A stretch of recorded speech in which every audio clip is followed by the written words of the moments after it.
Me. Right. Here we go. Let's play this. Welcome to the Rebel Alliance Briefing Room Podcast. We are here to podcast about anything and everything Star Wars with you. Please visit our website where you can play current and past episodes. That's https://RABR KyleJohansson.us. That's RABR.KyleJohansson.us. On the left-hand side is a navigation menu. You can use this to learn how to load the Rebel Alliance Briefing Room podcast on your Android or Apple phone and tablet. And we have direct links to our podcast on Apple and Google Podcast. Please participate by connecting to our social media, answering questions of the week, or submitting feedback directly from the site. Again, all of these are available at the Rebel Alliance Briefing Room website at RABR.KyleJohansson.us. And now it's time to talk Star Wars. I am Kyle John Johansson, and this is Andrew Scott Sutton. Say hello. Hello, this is Rick instead. Hello. I don't know if Andrew's available or not. He hasn't responded to me, but we're recording at a weird time. As you can see, we're in a weird place too. We got pictures behind us and pictures of my granddad's painted and stuff. And we're in a semi-dark room, hiding from everybody. Anyway, so this week we're gonna review the Bad Batch Season 3, Episode 9, called Harbinger. And then we're gonna do an unboxing, which not really, Rick will see. We're gonna do an unboxing and then we'll go through the episode. So first time together.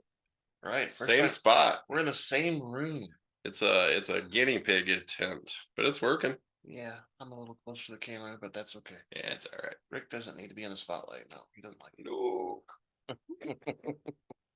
All right. Now we have a special treat. It's unboxings.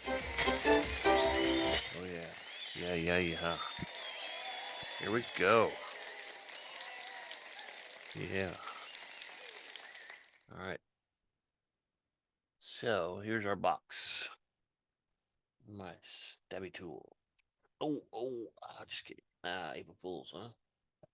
All right. So let me cut her open here. Cut it open.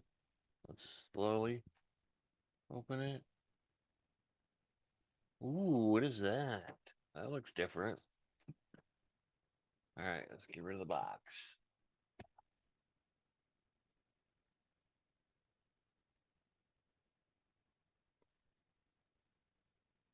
All right, here it is. 634. Can you see? Let me. Yeah. You see him? It says Ned B. Like there he is on the side.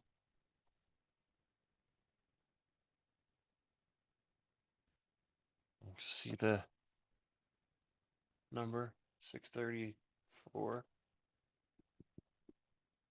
See that with all the Inquisitors on there? You know what that means? That means this is part of the Obi-Wan Kenobi collection. This is that big robot that was in the workroom with the workbenches and stuff, and was guarding the passage to the getaway tunnel thing for the Jedi stuff. So there you go. That's our unboxing of Ned B.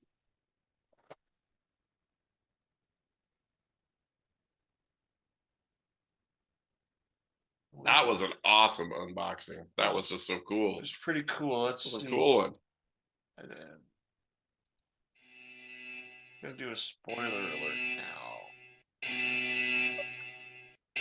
We're gonna talk about everything about this episode. Spoiler alert. Danger. You're about to be spoiled. Love it. It won't go away, Rick. Oh, Yeah, I fixed it again. All right. Yeah. So because we're in a remote location, top secret location. it's a secret remote location. There's a little couple snafus going on, but we're doing good. We're all right. We're all right. So this episode, we had the director was Steward Lee, writer was Jennifer Corbett, and it was edited by Matt Michnovetz. And of course, the sound was all done by Kevin Kiner, Sean Kiner, and Deana Kiner. Then we got the cast. And, obviously, most of our cast was the Bad Batch, which is done by D. Bradley Baker. We had Hunter, Wrecker, Batcher, Crosshair. Omega is Michelle Ang. And we had a surprise guest, Assajj Ventress. We think is played by Nika Futterman. Futterman. Something like that. Futterman. So that's our cast. I don't think I'm going to do a commercial just because. But again, we're reviewing Bad Batch Season 3, Episode 8, called Harbinger. 9. Episode 9. Yes. Episode 9. You're right. Okay. And that's the wrong date on there, too. It was March 27th, I think, was the date that it aired on. Oh, March 27th. And it was 27 minutes. It says 28 here, but that's just because I'm lazy. And we're still in the same timeline, 18 before the Battle of Yavin, which I always tell everybody is before the first Death Star. So that means, we got to pull up a chair, which Rick and I both have, and we both have beverages. We're ready to go. I left mine in the other room, but that's okay. I don't need it. I can share. No. So there's that. So let's get started with our episode. On Pabu, Wrecker and Crosshair help residents load a fishing boat. Hunter informs them that they haven't heard back from Fennec Shan, and Crosshair thinks that they should be hunting for answers, and Hunter believes that Shan's contacts can help them figure it out, what the M count is and why the Galactic Empire is hunting for Omega. Crosshair thinks it doesn't matter, while Hunter believes they need to be prepared. So Hunter wants the data. Crosshair wants to just go in and charge. Yeah, I think he even says a comment about we don't know how we're gonna fight if we're not prepared or something along those lines. So I don't remember exactly what it was, but and I don't think they're gonna find out enough information to be prepared for what's gonna happen. No. I mean, that, as we've seen, Dr. Royce Hemlock, he's pretty smart and pretty set up for what he's prepared for. You saw the security system getting into that section. Absolutely. And then all the guards were there too. He's ready to go. He's not going to be like what's his name in the Mandalorian in the cave. John Carlos. Oh yeah. Yes, or jeez, I can't think what his name is either now. All I can think of him is on a different show. Grand Moff Gideon. Yeah, Grand Moff Gideon. That's it. Yeah. Takes me a minute, but I got it. Yeah. Well, I don't know. They don't really know what's going on. I mean, we don't even know what's going on because they're not really using terms yet still. So we still hear the M count, and we don't know what the M count is. Right. And as far as anybody in the show knows, they don't, M count doesn't mean anything to them. Yeah. They're just wondering what the hell's going on. All right. So meanwhile, Omega and Batcher are playing on a rocky beach when the Lorca Hound follows some Muños, which are little, I don't know, not squirrels, but they're bigger, I guess. It's kind of like monkeys, I thought. Yeah, maybe monkeys, into a cave, and Omega goes hunting around because Batcher keeps whining, like she's like, "Let's go," and Batcher's like, yeah. So she finds a starship, and some pale woman comes out and grabs her arm, and Batcher goes and retreats back to the team. I think it's just Hunter and Wrecker. Yep. That he sees, and he says, "Come on, there's something going on." Yeah, exactly. Out of the cave, Batcher, blah, blah, blah, and the mysterious woman is dragging Omega away. So, we're all concerned and we're like, oh my gosh, she's going to kidnap her and take her and turn her in for the M count. Probably that's the first thing I thought. Yeah. Because I know that Assajj Ventress is kind of a sketchy character to begin with. Ooh, we don't know that. Oh, Spoiler. oh, well, we did Spoiler. push the spoiler alert. Well, okay, I guess. Okay. So when confronted by the Bad Batch, the woman releases Omega, and she childs the clones from failing to lay low, meaning that they're not doing a very good job of laying low. She focuses on Omega. When Crosshair asks who she is, the woman says that Fennec Shan sent her. Hunter is annoyed that Shan's contact was able to find them despite not giving her their coordinates. The woman is aware of their interest in the M count, which she describes as dangerous. She asks why they're interested in the M count. As payment, she's willing to divulge secrets. Which is interesting because she doesn't ask for any money or anything. She asks for information. Yeah. So yeah, I mean that's she's kind of implying she's got an agenda of her own. Yeah. Which we never really find out what that is. For sure. Hunter responds that they've already paid Fennec Shan, and the woman tells them to take it or leave it. You can take it or I'm leaving it. Out of here. See ya. Omega says they are interested in the Empire because the Empire is seeking a friend. Yeah. Quote. Asking for a friend. Yeah. They're doing some mysterious experiments involving M count, and the woman believes that the M count is something in the blood of living beings. I think she says all of us have it in some fashion or whatever. Some amount. Those with the M count, with high M count, are believed to be more capable of wielding the Force. The Force. Dum dum.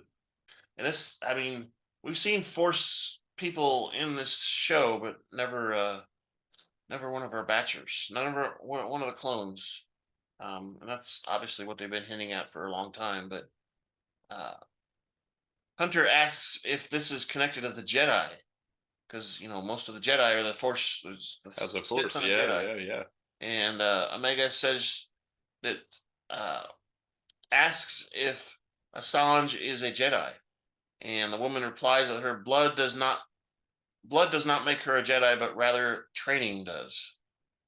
The woman says that the Force-sensitive clones are unusual, and they are genetically defective clones anyway. Wrecker says that she's got that right. I'm defective and I know it. Right on, brother. The woman remarks that the Kamon produce millions of clones and warns that the Empire will hunt them down if they have high M count. She concludes that this is their intelligence before walking away. She concludes that this is what their intelligence is about before walking away. She kind of she doesn't really give much away. Right. She's kind of just playing her cards close and waiting to see what information they're going to feed her. But I think is it yet when Omega makes the comment about I'm a Jedi or something like that? Yeah, she does. She does. Like she kind of thinks after she says the M counts that makes her a Jedi. So I think he said something about that, about when she said the clones don't really have that, but the Kamons maybe made a mistake or something. Right, and the next scene, basically, Omega asks if the Empire is after her. If that's why the Empire is after her, a woman says she can't determine her midichlorian count. Well, after her friend, not after her. They're after her friend. Yeah. Right. without testing first. Yeah. There's a test, and Omega asks the woman to test her, saying that she can handle it. I'm okay. Oh, I mean, my friend. I mean. Yeah. My friend. No, me. Okay, you got me. I was just kidding. Whoever. The woman warns the truth is not comforting, but Omega insists. It was Wrecker. That's who she was asking about. Yeah. Wrecker's that's why he's so strong. Yeah, that's it. The woman relents but warns Omega that she asked for it. No. Careful what you ask for. Right, exactly. Later, the woman tests Omega on a rocky shore by getting her to balance a piece of fruit on her head and stretch her arms out, standing on one leg. I think that's kind of funny because it's, not really a test, but I think I've seen that test done before on the side of a highway before. I think for a friend, I watched a friend do that. right. once, Can you walk the line? Yeah, something about that in the alphabet too. Backwards. Yeah. That sounds like my friend told me that. That's why Miss Ray taught us the alphabet backwards in Huh. choir in high school. So There you go. passed the See, test. life skills are important. When Omega asks what this exercise has to do with M count, the woman tells Omega to stop striving for balance and let go of her conscious mind. Omega is ignorant of this concept. When she slips, the woman tells Omega to try again. Wrecker tries to cheer Omega up, but the woman tells him that him and Hunter have to leave because they're a distraction. Hunter insists on staying and watching over them because they don't really trust her. When Omega asks, was she a Jedi, meaning was Assajj a Jedi, the woman confirms she is not a Jedi, but knows about some of their ways. She tells Omega to concentrate and continue her test. Crosshair returns from consulting text files from the Republic archives and confirms that the woman is Assajj Ventress. When Wrecker asks why a separatist assassin would be helping them, Crosshair questions whether she is helping them or not. Because she hasn't really given him any of Yeah, she doesn't really help. She just is there. After Omega slips on the shore, Ventress asks what happened before helping her up. What happened before she helps her up? Ventress sends Omega to retrieve a white blossom from a weeping maya tree, which is far away. And I think, that's not really a test. I think she's just trying to get her away so she can talk. Yeah. She can talk. Because she says something about before sunset, and Omega looks over, and the sun is like almost setting, and I can't make it. Yeah. I think she tells her she has to be creative or something, right? Right. It says here, it's a colonnade before sunset. Omega starts to complain, but complies. With Omega gone, she wants the rest of the Bad Batch, whatever they're planning won't end well for them. Because they're planning to basically ambush her or attack her because they don't want her there. Well, they know who she is now. Yeah. She asks them to think carefully as she approaches them. Because, she's more powerful than they think. Stop. Not in the name of love. Meanwhile, Omega runs through the street of Pabu in order to reach the weeping maya tree. With the sun setting, she convinces Batcher to give her a ride so she can get there faster, which that's good. Way to use the head. Nothing to do with the Force, but yeah, that's good. Back in the cove, Hunter and the clones demand that Ventress leave. Ventress refuses to leave until she has finished testing Omega. The clones aim their blasters at Ventress, but the former assassin uses the Force and hurls the weapons away. All of them fly away at once. She warns them not to cheat as they charge at her. So she wants to fight evenly, but she wants to use the Force, which is actually cheating. Yeah, cheater. Just a cheater. Yeah. So I thought that was funny too. Ventress engages the Bad Batch in hand-to combat. After several rounds, Crosshair manages to pin her down, but she breaks free. She then fights Wrecker before pushing him into the other clones.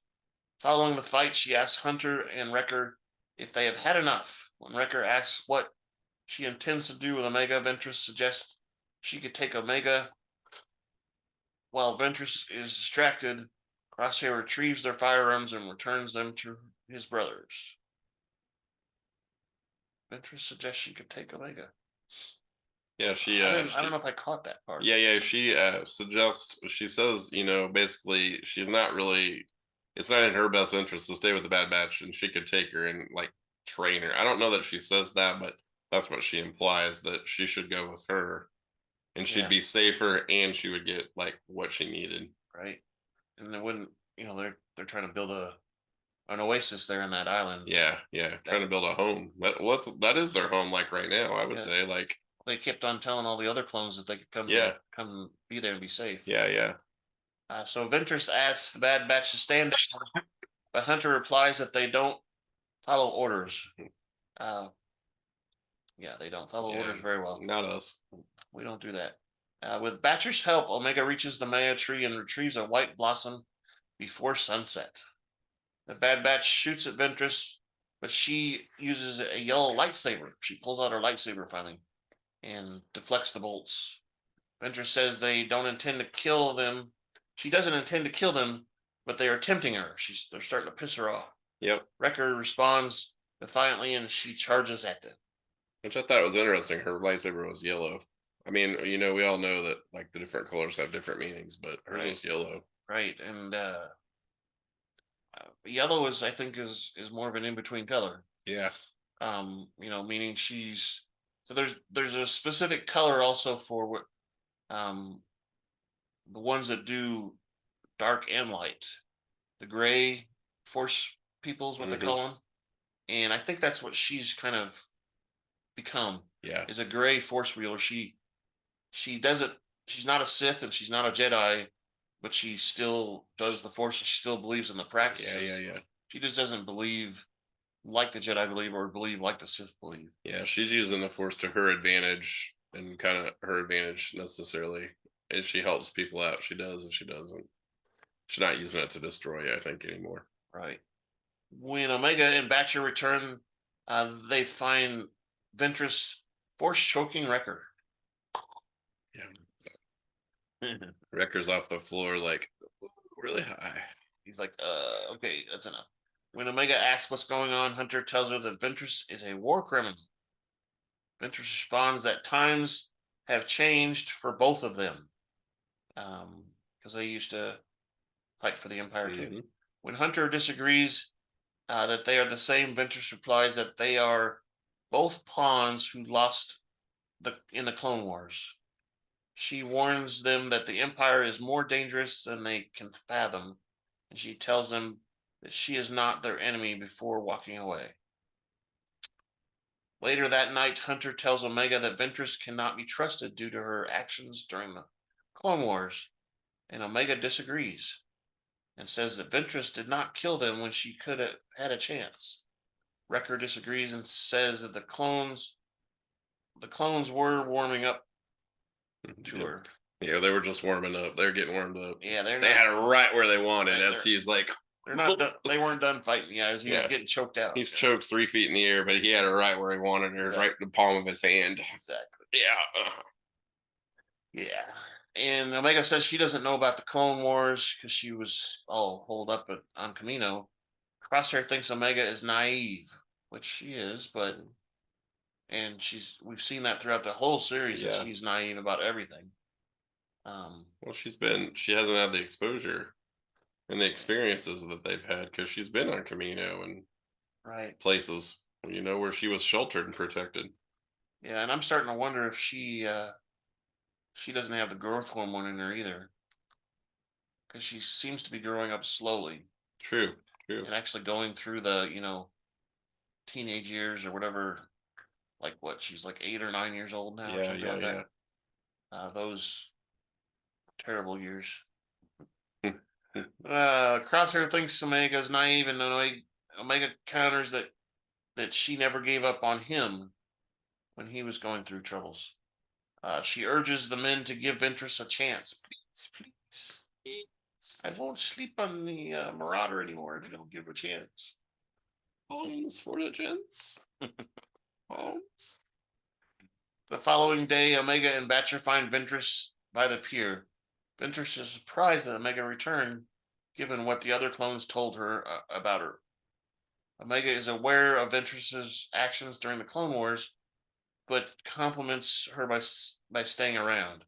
She believes that Ventress is trying to help and asks about the tests. She says, "Did I fail?" Ventress says, "You failed pretty badly, but it is evasive about the second test, the one where she had to go get the flower, Yep. which Which wasn't a test. really a test. No. Yeah, it was just to get her out of her hair. Right. The two depart on a boat while Batcher stays behind. Ventress is unnerved about Omega's smiles, and, she finds it unsettling. Ventress takes Omega to the deep waters and explains that the force sensitive individuals have an affinity with nature and connect with things that respond to their energy. She activates a blue platform and tells Omega to reach out with the force for anything, just anything. And back in the Pabu, Wrecker is uncomfortable about letting Omega spend time with Ventress. Hunter reminds him that they promised Omega to not intervene, and they're looking through these binoculars. Yeah, they're like, They can see everything, so it's not, I guess, a big deal. It's just far away. yeah, they're just like old. They're like older brothers, keeping Right. an eye on their sister because they're gonna jump on her all if they have to, but otherwise they're keeping their distance. But they're keeping an eye out too. Yeah, and they showed Wrecker's looking through his binoculars, and Ventress turns around, and looks right at him. He's like, "Oh, How did she see me? How did she know we were here? yeah." He doesn't understand. Yeah. Ventress just demonstrates her force powers by summoning up a shoal of luminescent green rays. However, she also accidentally summons a large sea monster with a thick shell. Looked like actually a giant turtle, right? Yeah, kind of. Yeah. That's what I thought of it. I mean, even the mouth, because the mouth Yeah. is kind of jagged and stuff Yep, like a turtle is. The jaw. Exactly. A thick shell, and it has tentacles too, which is kind of not a turtle, but Yeah. it was known as a V-rathine, is what it's called. And I'm going to click on this link just so we can see what it says. V-rathine is a huge type of tentacled deep sea animal, bioluminescent, rarely seen because it's in such deep waters, and is huge in size, about 30 meters in length. Body's really has a really thick shell on top. You catch those with your catfish pulls. Right. And you throw the pole away. Don't want to go noodling for them. Definitely not. Here, fishy. That'd be awful, wouldn't it? Yeah, well, you definitely would be Luke. Go arm too. What happened to you? Oh, nothing. Can't talk about that. I have bad feelings. Seeing the danger, the other clones prepare the Marauder and depart. The Ventrathan overturns their boat and grabs Omega with its tentacles. Ventress frees Omega with her lightsaber and brings Omega to the surface. The two retreat on a capsized boat as the Vethran closes in on them. The Marauder strafes towards the creature, agitating it with pew pew shots. Yeah, I gotta pull this back up because that freaked me out for a second. Ventress says she can handle the Vethran, but her friends are only making it worse because they're basically teasing it. Yeah, you're pissing it off when they shoot it. Yeah, it doesn't really hurt because that shell's so thick. Omega convinces Hunter and the others to stop firing and let Ventress handle the situation. Ventress uses the force to communicate and calm. He says, "My mind to your mind." No, that's the wrong speed. You should be going to the deep end. So she convinces it to depart peacefully, and the being kind of its eyes change and everything. It's like, oh, okay, I'm calm now. Yeah. I'm calm. I'm gonna go take a nap. Thanks for putting the nap idea in my head. I think she slipped in a roofie. Yeah. And then Crosshair picks them up off of the boat aboard the Marauder. And Hunter even offers his hand to her to let her on the Marauder. He doesn't, he didn't trust her a little bit. He wouldn't do that. Yeah. He was kind of gentlemanly about it. And okay, back at the Cove, Ventress concludes that Omega does not have a high M count. Mhm. Maybe. Sure. She just hasn't reached far enough out. Omega is perplexed, but Wrecker says they will figure it out. We've got this. We'll figure it out. We don't need you. She and Wrecker leave to get some chow. Omega thanks Ventress before leaving. In private, Crosshair tells Ventress she's lying. I know you're lying. I can sense this thing because I'm a sniper. Yeah. Yeah. Just like you can tell the wind direction.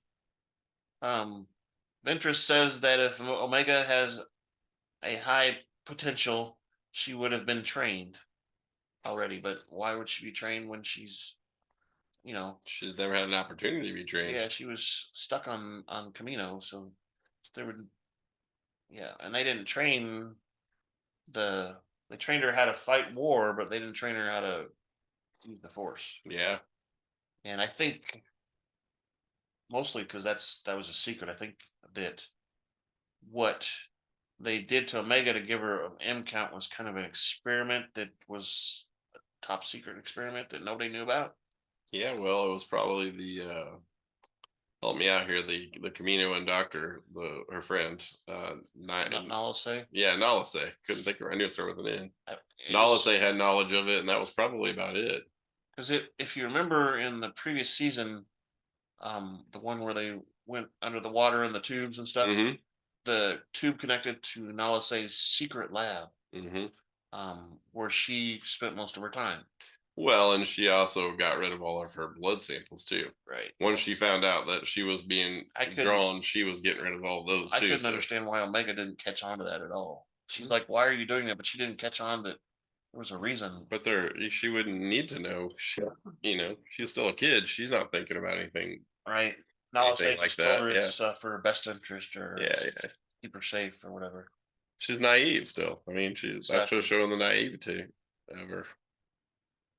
So Ventress is lying, says Crosshair, and Ventress says that if Omega has a high potential, she would have been trained. I said that already. And she's leaving, and Hunter refuses to leave Omega, but Ventress warns that the Empire is after Omega and recommends that they leave Pabu as soon as possible. She tells them that they are not safe as they think they are, because I think we're led to believe that Ventress kind of found them through the Force. Yeah. maybe. Yep. Because that you can do that kind of thing, and if she can do it, well, we know if Palpatine puts his mind to it, he can do it. I think that's what she was trying to infer to them, that there are things that they don't understand that are going to be a problem for them, and so without giving him information, she's just forewarning them. But whether or not they're going to be taking the hint and realize it or not, I don't know. That's going to be interesting. Yeah. Coming up. And they question her about her allegiance and stuff, and she says that she's not with the Empire. And this is the line that you were talking about, where she has a few lives left of her own. Yeah. And the clones watch her fly away. That's when we see the credits roll. Yeah, credits roll. Yeah.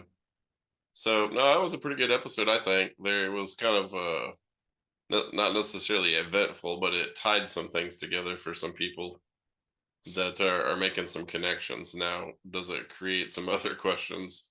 Yeah, I think so. Yeah, it does. And I'm curious, kind of like you, is they have to show her wielding the Force at some point, because either she never figures it out and she gets captured and she just kind of represses it, or she's uses it to help him out of a situation somehow. For sure. It's kind of like Ray-esque here, with Ray never knowing anything with the Force, but a lot of correlations between the two characters not having any formal training or whatever, or knowledge. Exactly. So next week is a 2-episode week. Oh, okay, sweet. And it's there's 15 episodes, like we were trying to figure out. 15 episodes. There's 2 next week, and then I was wrong. May 1st is the last episode. Mayday, which is now called "The Cavalry Has Arrived." Ooh, That's interesting. a different title than it was before. Yeah, I don't remember that. Yeah, I don't either, but I remember Flash Strike, but Cavalry has arrived. I don't think they have that one named yet, possibly. Maybe. I wonder who the cavalry is going to be. It's probably all the other clones. Do I don't know. It could be. I mean, or Leia? there's got to be a tie-in somewhere. So let's ask for Feedback. somebody to listen. Come on. All right, so that's their feedback clip. We have 5 different easy ways for you to give us feedback. One is through email, feedback@kylejohansson.us. You can go on our website, and on the left-hand side, over there, I don't know which side it's on. It's backwards every time. But on that site, there's a link that says feedback. Click on it. There's a form there to fill out, and it'll go directly to us. Actually, all 3 of us will see it when it goes through there, and the first one too. We're also on Twitter at super_duper_pod. We're on the Blue Sky Network at Rebel Alliance Briefing Room is one word, and we're on YouTube, which now YouTube is the place that Google is putting all of their audio podcasts and video podcasts. So both are up there, along with what is it? Spotify is the other one that has video too. And I think with Spotify, when you put the video up there, the audio is not available anymore. I don't know. I can't see it on the list, but it doesn't matter. I don't know. I still listen to it on Amazon. I don't do the video, but the audio. Yeah, and I was going to show you since you're here. This is good video, but change it to all time because it's better that way.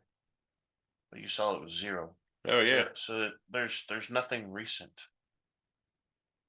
Yep. Down here in Ahsoka is the last time somebody actually did anything with That's weird. on Amazon. That's which weird. I don't think it records it correctly because it never has been. Because you tell me you listen all the time. Yeah, I listen to it at school. And it so never, even whenever you tell me, it never shows. yeah, like it's weird because I listen to it while I'm working. It's not correct. You know, like this one here. This is the Indian one. The Blue Sky or whatever. No, it's not Blue Sky. J07 is. Oh yeah. Somehow we got on there. I don't know how. And actually, I think I probably did a search and found something that was popular overseas. Anyway, this week is the first time that all of our episodes have been on there. You can see oh yeah 103 episodes. That's our current number. It's always behind a little bit, so I probably when I upload this, it'll take a couple weeks. Take a while to get to show up. But it's got to take a while to make it that far. It's a long ways from here to there. It was episode like 5 before they started showing up on here. Then we're on Apple, and of course, like I said, YouTube, and we've been doing pretty good on YouTube. I sent you guys some links or some pictures and stuff. Mm-hmm. We're up to, let's see what I refresh. 32 people have viewed episode 8, which is pretty good. That's awesome. 10 people have listened to episode 8, audio only. Sweet. We did get a like this time, which I don't know. That could be Scott too. Scott likes to do that every once in a while. Wasn't me. Didn't watch it on YouTube. And then episode 7, the one before that, we've got 11 people listening. So that's not bad. I mean, 5 or 6 is good enough for me. So I obviously would love to have 1,000 people, but nah, that's too much work. Exactly. I don't want to have to work that hard. Too much work. All right. So 50 would be okay. Even 100, but 1,000, yeah, not yet. So we're still working. Any other theories you got?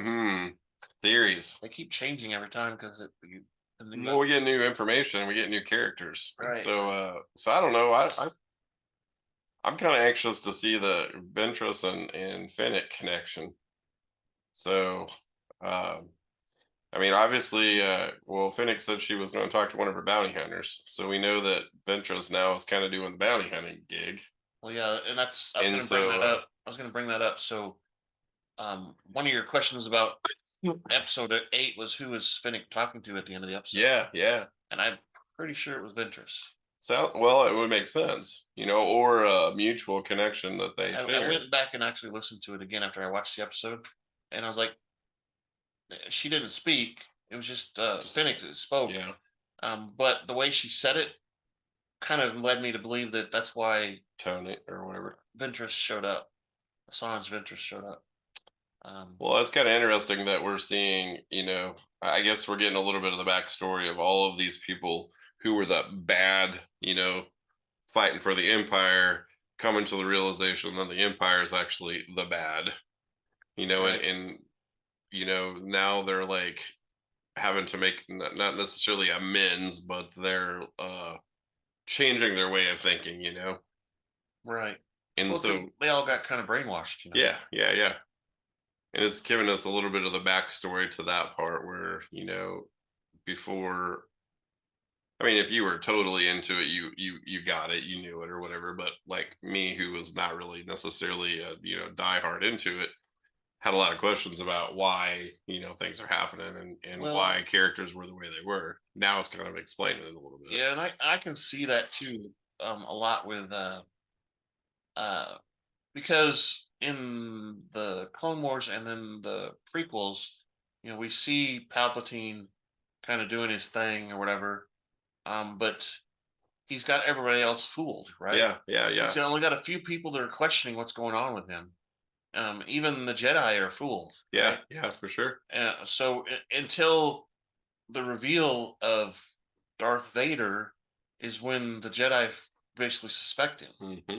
Oh, I've got my apprentice now, Darth Vader. Yep. They saw it on the tapes and like, oh my gosh, what we've been what's been going on, So right? if the Jedi were convinced, then imagine the rest of the the galaxy. Exactly. Why would they question politicians? Well, Yep. that's a different story. You should always question the politicians, but That's a different podcast. right.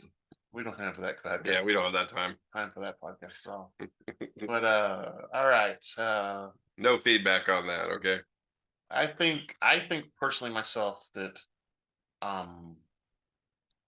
they're slowly building a war chest of people that are going to help them do whatever their master plan is at the end. They're going to have Ventress, they're going to have Finnick, they're going to have the other clones that are out there. Captain Rex's crew. Well, we kind of see that in the movies, like when they're, all from across the galaxy are coming together to go to, make a stand against the Empire. So this is the beginning of that, probably the seeds. Right. And supposedly Captain Rex's crew is one of the first parts of the Rebellion. The rebellion. Their fund, a lot of their funding is done by all the people that we see. We see Padme and stuff like that. Obviously she's dead at the end of the well, and we've seen a few senators, right, not only this season but last season as well. So there's some senators that are thinking something is hinky. They don't have any proof, obviously, but they think something's hinky and they're questioning it. But they have to do it in secret because that's what we saw in Andor too. Mm-hmm. Because Andor is kind of during this time too. It's close but not quite. Yeah. Anyway, yeah. So well, we're seeing the ironic part is the people who were supposed to be doing it for the Empire are the ones that are going to be the ones that take the Empire down. Right. I mean, that's the ironic part to me, I think. True. Very true. Very ironic. And I mean, they're going to have to deal with Vader because he's there. Yeah, definitely. And we haven't really. The Bad Batch has seen Vader, I think, maybe briefly one time. But maybe it was just Crosshair that's seen him. I can't remember. But I mean, they definitely know. Well, they know who he is. They know who Palpatine is too. But I just don't think. I don't think they realize how powerful he is because they don't realize the whole story where Palpatine organized all of this from the beginning. He's the one that got the clones created. He's the one that all of it. the whole storyline. They're just a small little piece of the puzzle, and their piece is really small. Right. Right. Okay, well, let me. Thank you for listening to the Rebel Alliance Briefing Room podcast. Please visit our website where you can find current and past episodes. That's https://RABR KyleJohansson.us. Oh, it's not there. We'll see you guys next week. I'll put this part at the end so we can say goodbye. On the left-hand side is a navigation menu. We'll see you next You week. can use this to learn how to load the Rebel Alliance Briefing Room podcast on your Android or Apple phone and tablet. And we have direct links to our podcast on Apple and Google Podcasts. Please participate by connecting to our social media, answering questions of the week, or submitting feedback directly from the site. Gotta get time. Again, all of these are available. Time is money. Money is time. RABRKAILJOHANSSON. That one week where I had U3, that was awesome. Techie guys. I don't know what This they do with all their podcast in time. no way is approved, sponsored, Nerds. or owned by Lucasfilms Ltd., Disney, Disney Plus, or any of its subsidiaries. All opinions are solely owned by Kyle and or Scott, and in no way express the views or opinions of their past or present employers.